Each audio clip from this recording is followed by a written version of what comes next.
So Nyasha, the floor is yours. Thank you, Coleman.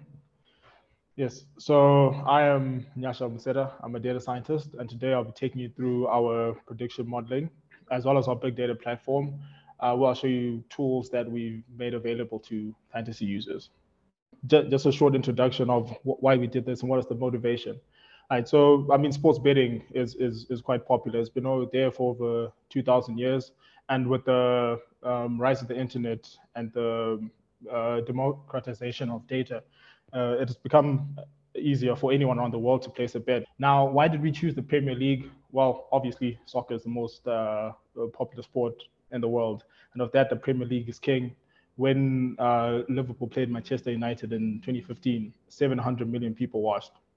And what makes it a prime candidate for machine learning is, unlike your roulette or playing cards, rolling dice, you can't calculate all the probabilities beforehand. Right? So you use past data to try infer what will happen in the future. Our objective to ascertain if machine learning modeling is a valuable method for predicting the outcome of football matches. Right? And now our methodology was quite simple, quite standard. You collect the data, you explore the data, clean it, you split it into your training and testing sets, prepare it for modeling. You train a few models, you select a model, and then you optimize from there. Right. We made a few simplifying assumptions such that the order of the data matters. As you can imagine, the Manchester United of Sir Alex Ferguson is not the same Manchester United we have today. Each team's squad depth is strong enough that injuries won't affect the overall performance of the team. Obviously, this is not true for all teams.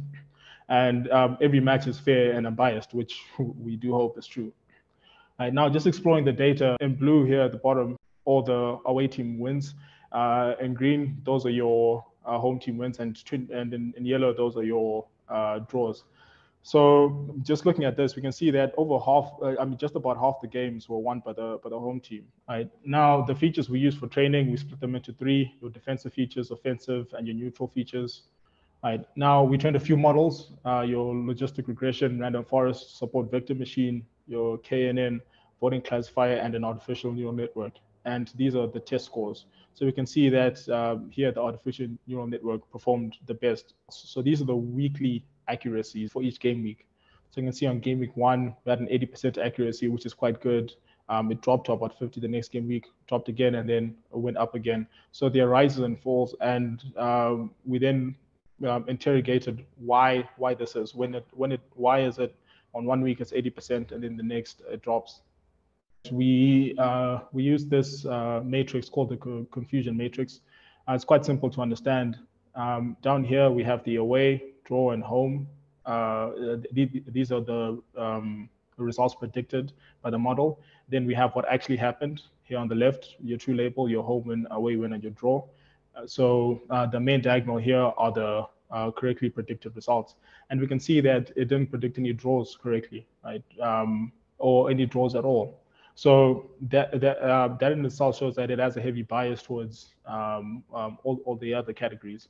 And this is with a 56% accuracy, right? We then balanced the data set, that is making sure each class is represented equally at about 33% to try see if this provides any improvement. Now you can see it predicted one draw correctly, but then with a 2% drop in accuracy. So we decided to keep the model as it is, since this is a true reflection of the way football is. So in conclusion, the model did achieve a 56% accuracy in predicting the results, which makes it a viable method for predicting results. The few recommendations we had were include weekly team selection as features, investigate how playing in other competitions affect your Premier League performance. Here we're talking about your Champions League, your Carabao Cups, FA Cups. Include sentiment analysis to gauge how the viewing public views the teams, and include a form metric to measure the team's momentum. So this is AA, our big data platform. For this particular use case, we're giving it to fantasy Premier League players, but like Julian said, if you collect heart rate data, collect your gym data, collect anything, we build these custom visualizations based on business rules, and we make them available to the teams to interrogate all their data from all their sources. Just starting off with these visualizations here, right? This is a split of who has the most points per position. So looking at the midfielders, you can see Bowen, Son, and Salah doing quite well. Defenders, we have Van Dijk, Cancelo, Trent Alexander-Arnold. This should come as no surprise. With the forwards, Ronaldo, Kane, and Dennis. And then for goalkeepers, we have Ederson, Alisson, and Sarr. Right? So these are your top performing goalkeepers. Of course, looking at all of the data throughout the season is nice, but we also create these filters so that you can filter for a shorter period. So if I decide to look at game week 26, I can apply those changes. And then everything updates. Now we can see from game week 26 who's had form. Right? Salah, Kulusevski, and Son. Right? And if you watch soccer, this is true. Robertson, Doherty, and Cash are on the defensive side. Now going down here, most points are scored by midfielders, followed by defenders, and forwards and goalkeepers. So what this gives insight to for our Premier League managers is invest most of your budget in defenders and midfielders. Do not focus on forwards, who are often quite expensive. Here we have a time series plot showing the number of points for each game week. So you can see the top performers here are Salah, James, Trent Alexander-Arnold, none of which are forwards, 2 defenders and an attacker. We have our threat index. This is your threat on goal. And the top 3 being Salah, Mane, and Kane. And then we have an ICT index, which is a combined score of your influence on a game, your creativity, and your threat on goal. And we can see the top performers are Salah, James, and Mane. And then down here, we have a split of the most points per team by position. We can see in the midfield, Chelsea, West Ham, Liverpool, Man City. And then lastly, down here, for all players, we have their goals and assists. For defenders here, we have their goals scored and their clean sheets. And then we have goalkeepers where we can look at their points, their saves, and their clean sheets. One other thing that we did add was an analysis of the top 100 players in the world, right? And just similar to what we had before, we can see a split of their most selected players. We can see who they transferred in the most. We can see the most selected by position again for them. And more importantly, we can see the most transferred out.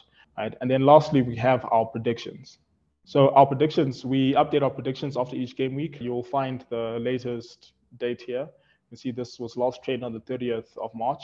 The table is quite simple. Here we have the home team, the difficulty of their next game, their probability of winning, probability of a draw, and probability of the away team winning. And here we can filter by the home team and by the away team.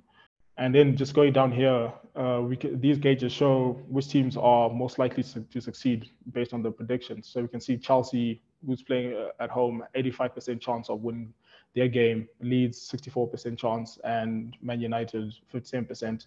And then for the away teams, we have Liverpool, Manchester City, and Wolves. And one thing to note is, as you can see, the home percentages are significantly higher because the model has more confidence as opposed to the away ones. And then here is a small matrix that shows the difficulty expected from the perspective of the home team. And yes, so this is our big data platform, makes it easy to interrogate large amounts of data, filter it, and analyze it quite easily. Thank you.